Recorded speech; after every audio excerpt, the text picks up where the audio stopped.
Here are today's top stories.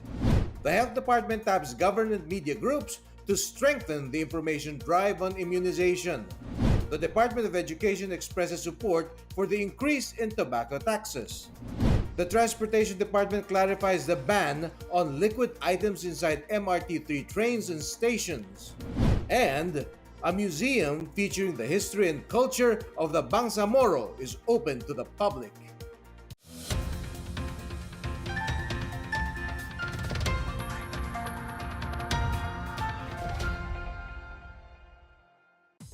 Good day, I'm William Theo. Welcome to the PNA Newsroom. President Rodrigo Duterte has ordered to intensify the government's immunization drive to curb the measles outbreak. In line with this, government agencies are working on allaying the public's fear over vaccination. More on this from Janice Cave. The Presidential Communications Operations Office is ready to help the Department of Health in its information campaign to allay public fear over vaccination amid the infectious scare. PCOO Secretary Martin Andanar says all national government media agencies are ready to assist DOH. PCOO Undersecretary Lorraine Marie Badoy had been meeting with the DOH to discuss the immunization communication program. Presidential spokesperson Salvador Panelo says Health Secretary Francisco Duque requested PCOO to help in the information campaign. Panelo acknowledged that parents' fears over the controversial anti-dengue vaccine or Dingvaxia must have eroded public's trust in vaccines. Panelo said the president was saddened by the news that the outbreak of measles was declared in Metro Manila, Central Luzon, Calabarzon, Western Visayas, and Central Visayas and caused the deaths of hundreds of children. Duterte himself urged parents not to let the Dingvaxia scare stop them from getting their children immunized in an event at Malabon City on January 29. The House of Representatives earlier recommended the filing of graft and technical malversation charges against former President Benigno Aquino III, former Budget Secretary Florencio Butchabad, and former Health Secretary Janet Garin over the Dingvaxia controversy. For the PNA Newsroom, I'm Janice Cave. Malacanang plans to ask the House of Representatives regarding their reasons for withdrawing the measure reinstating the death penalty for illegal drug offenders. Presidential spokesperson Salvador Panelo says the palace is ready to issue a statement on the pullout of the measure. President Duterte earlier called on lawmakers to reinstate death penalty to be imposed on those involved in illegal drugs. House Bill 8909, authored by House Speaker Gloria Macapagal-Arroyo, was passed on third and final reading last Monday. The bill was, however, recalled following a motion filed by Zamboanga Sibugay Representative Wilter Palma. The Department of Transportation and the management of MRT3 clarified the rule disallowing liquid items inside trains amid heavy criticism from the riding public. The DOTr said several liquid items may be carried by passengers inside trains and stations upon validation and approval by security personnel. These include baby formula or breast milk in bottles, drinking water for a baby or small child, medicines, liquids for persons with disabilities, life support liquids such as bone marrow and blood products, items containing gels used to augment the body, and gels or frozen liquids for cooling medical-related items. The Transportation Department earlier issued a temporary ban on bottled drinks inside train stations as certain liquids can be used to make bombs. The ban followed tightened security measures enforced by the PNP, while Metro Manila is on high alert following the recent terror attack in Cebu and Zamboanga City. In other news, the National Youth Commission expressed support for mandatory military training as it called on ROTC leaders to speak up against leftist activities in school. NYC Chair Ronald Cardema hailed Congress for approving mandatory ROTC as he cited the success of military youth training in Asia-Pacific countries like Singapore and South Korea. Cardema said radical leftist youth leaders are taking advantage of schools and youth communities to advance their anti-government and anti-military propaganda. He noted that leftist allied youth leaders are against ROTC because they support armed rebellion and the killing of government troops. On the other hand, President Duterte moved for the return of ROTC in schools to orient the youth towards nationalism, fitness, fighting insurgency, terrorism, illegal drugs, and disaster response. He urged ROTC leaders in colleges and universities to fight against anti-ROTC youth groups allied with the New People's Army. Defense officials plan to investigate the emergence of a new terrorist leader in the Philippines. And tourism officials open the country's largest travel expo. More on these and other news around the metro from Benj Bondo. The Department of National Defense vows to look into the reported appointment of Abu Sayyaf member Hatib Hajan Sawajaan as the emir of ISIS in the country. This as intelligence information from the United States identified Sawajaan as the new Philippine leader of the Islamic State. The military is targeting the group of Sawajaan, who is held responsible for the bombing of the Holo Cathedral last January 27. Meanwhile, the Department of Environment and Natural Resources is seeking more corporate partners for the rehabilitation of Manila Bay. DENR Secretary Roy Simatu says the participation of companies will help boost efforts to save Manila Bay from further environmental decay, and carrying out one's corporate social responsibility will better enable government to address environmental problems. San Miguel Corporation recently offered to help clean up the Tulyahan River, the dirtiest waterway draining into Manila Bay. In other news, the Philippines' largest travel fair officially opened yesterday, with the country's key tourism players all gathered at the SMX Convention Center for its ribbon-cutting ceremony. The 3-day 26 Travel Tour Expo features 400 travel and tourism-related entities and will act as a one-stop shop for travel and tour packages. The expo will be open to the public from February 8 to 10. For the PNA Newsroom, I'm Benj Bondo. Still to come, the Department of Education expresses support for the increase in tobacco taxes. A labor group urges President Duterte to push for the passage of the Security of Tenure Bill. More on these when the PNA Newsroom continues.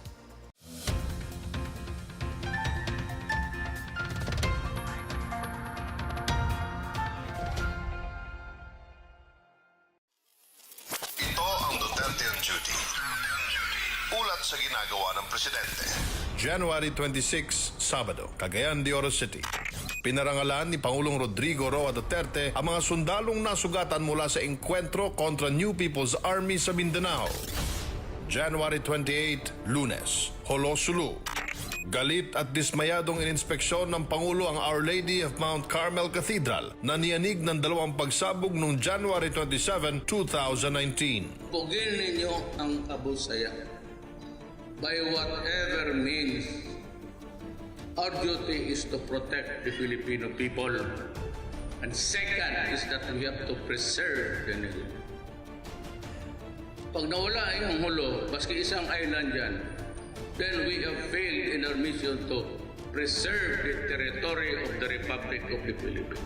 Binisita niya ang mga sibilyan at sundalong nasugatan sa pagsabog. Nakiramay din siya sa pamilya ng mga biktima ng terorismo at nangakong bibigyan ng hustisya ang pagkamatay ng kanilang mga mahal sa buhay. January 29, Martes, Malabon City. Pinangunahan ni Pangulong Duterte ang groundbreaking ceremony ng San Lorenzo Ruiz General Hospital. It is my pleasure to be with you today as we lay the groundwork for a project that will soon serve not only the people of Malabon but also patients coming from adjoining areas such as Kamanava and Bulacan. Ako po si Secretary Martin Andanar at ito ang Duterte on Duty. Abangan sa susunod na linggo ang mga gagawin ng Pangulo.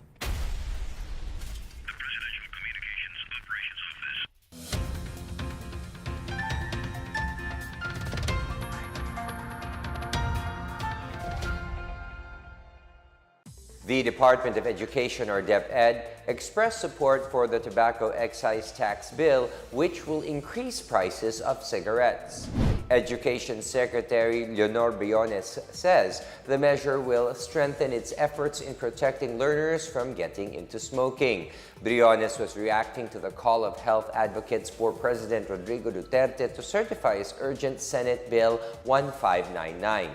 Once passed, the bill will increase the tax on tobacco to 60 pesos per pack to curb smoking prevalence among Filipinos and generate funds for universal healthcare program. Briones cited a survey by the Department of Science and Technology in 2008, 2013, and 2015. The surveys revealed the relative reduction in smoking prevalence among those below 20 years of age when the implementation of the sin tax law led to significant increase in the tax and prices of cigarettes. The government is pushing with the construction of common cell sites as it partners with Aboitiz to increase infrastructure that will improve telco services. More on this from Miguel Hill. The Department of Information and Communications Technology has signed a Memorandum of Understanding with Aboitiz Infra Capital to build common towers that may be leased by any telco firm that needs additional facilities. DICT Acting Secretary Eliseo Rio Jr. said the signing of the MOU is recognition of the capability of Aboitiz Infra Capital as a common tower provider. Aboitiz Infra Capital, through its sister company Aboitiz Power, will provide its expertise and resources for power requirements of the cellular towers. For its part, the DICT will provide assistance to the tower firms through facilitation of permits, right-of-way, and providing other government support for infrastructure. The DICT says the Philippines needs an additional 50,000 cell towers to be competitive with its neighboring countries in providing quality communication services to the public. For the PNA Newsroom, I am Miguel Hill. The Trade Union Congress of the Philippines appealed to President Rodrigo Duterte to push for the passage of the Security of Tenure Bill before Congress adjourns. TUCP's Raymond Mendoza urged the President to call on senators to pass the bill on behalf of the estimated 20 million contractual workers in the country. Mendoza stressed that contractuals have sacrificed to contribute to the country's 6.1% GDP growth, even as they tightened belts through the previous 9-year high inflation. Unofficial estimates of voluntary regularization of employees is between 350 to 400,000 workers. Mendoza also said passing a new law will accelerate regularization and prevent illegal labor-only recruiting. President Rodrigo Duterte last year certified the Security of Tenure Bill as urgent. The House version was overwhelmingly passed by congressmen. The Philippine Drug Enforcement Agency and the Philippine National Police look forward to clear up to 50% of Iloilo City's slightly drug-affected barangays. PDEA Western Visayas OIC Alex Tablate said they hope to process these barangays after the first quarter of this year. About 69 out of Iloilo's 180 barangays are slightly affected. Barangay Quezon in Arevalo, Housing Block 17 and Pali in Mandurriao, Libertad Santa Isabel in Haro, and Sant Pagita in the city proper have been declared as drug-free. Tablate said PDEA and the PNP will continue to conduct anti-drug operations in barangays declared drug-cleared. Families affected by Typhoon Yolanda received new homes from the government. Meanwhile, Silang Town in Cavite celebrates its 9th Sumilang Festival. More on these and other stories from the provinces from Janice Calvin. In Negros Occidental, about 20 families affected by Super Typhoon Yolanda received houses under the initiative of TESDA. 10 families in Cadiz City received 5 duplex-type shelters in Barangay Daga, while in Manapla, 10 others were also awarded duplex housing units in Gawad Kalinga Village, Barangay Punta Mesa. TESDA Negros Occidental partnered with local government units for the implementation of the Yolanda Rehabilitation and Recovery Program training production.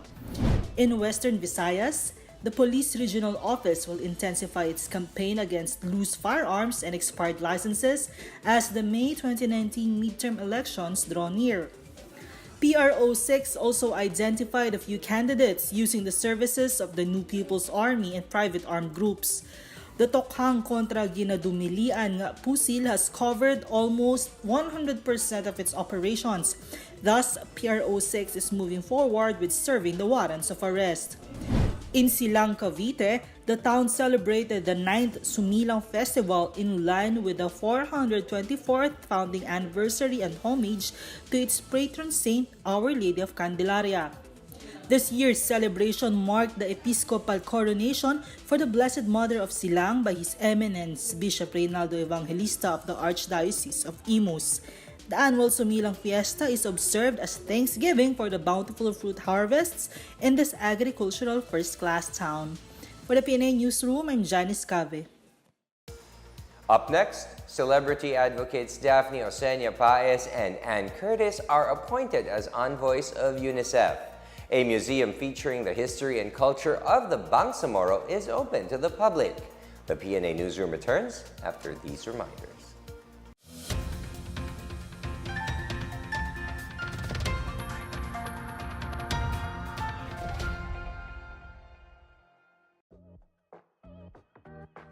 Trabaho ba kamo? Marami niyan. Sa Build, Build, Build, maraming job, job, job. Tara na sa Job Caravan on February 9 sa Subic Gym.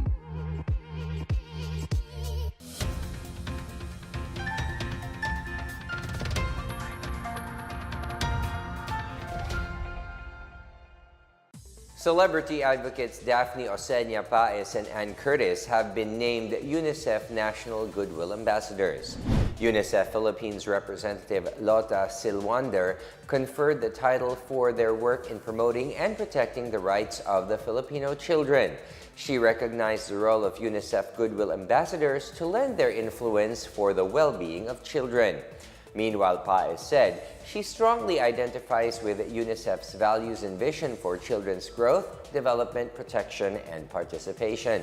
On the other hand, Curtis reiterated that it is their responsibility to ensure children have a bright future ahead of them.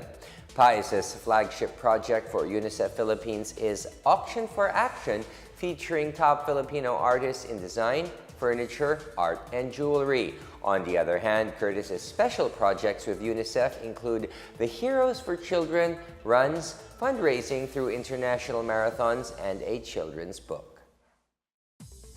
In our foreign news, the United Nations is calling for serious political negotiations to solve the crisis in Venezuela and find lasting peace.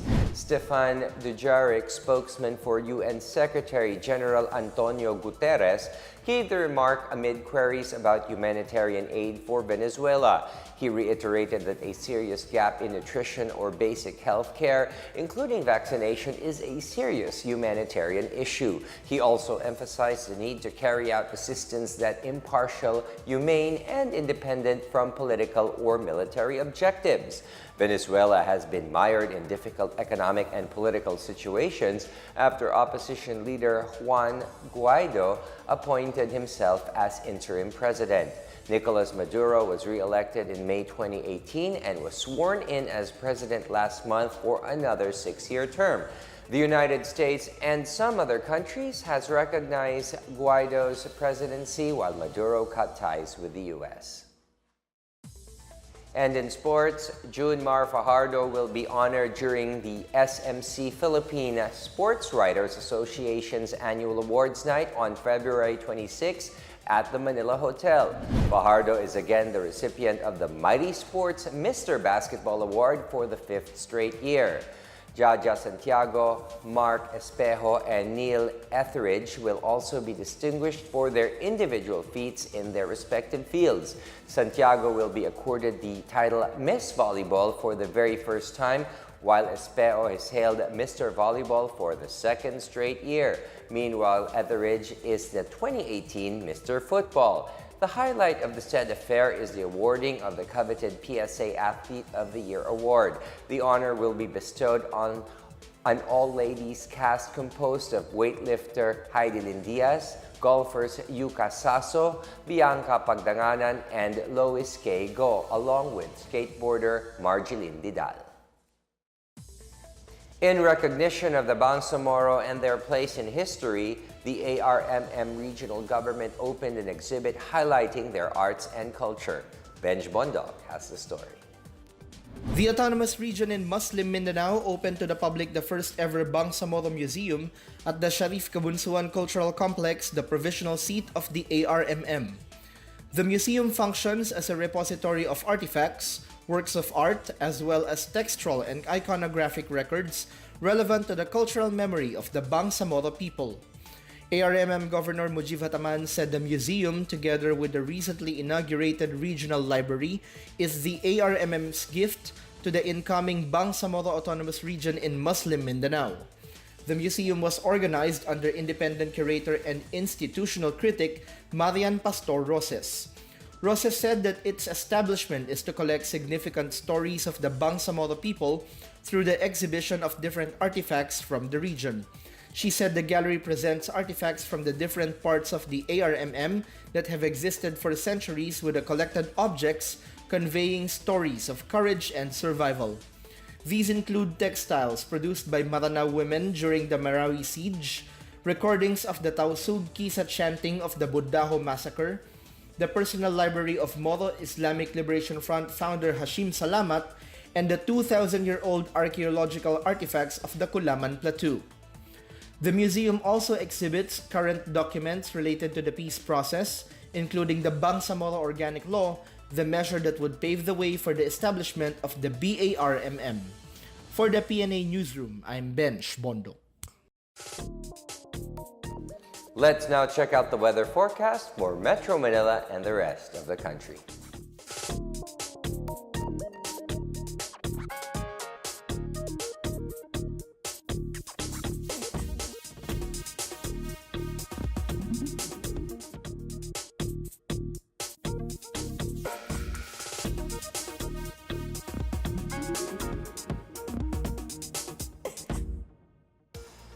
Here's another look at today's top stories.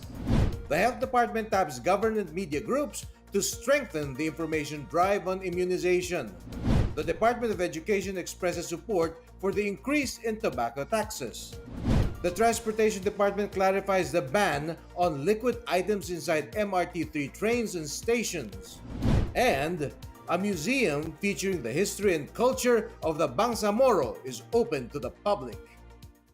Thank you for watching another edition of the PNA Newsroom. To check out these and other stories, visit the PNA website or follow the Philippine News Agency on Facebook and Twitter. For more stories about the government and how it serves the Filipinos, look for these hashtags in all of our social media platforms and websites. And before we close for the weekend, just a friendly reminder to all parents, and because of the recent measles outbreak, let us not forget to immunize our children. A little goes a long way. And that's your daily dose of the latest news and information that you need to know. From the PNA Newsroom, I am William Theo. Good day.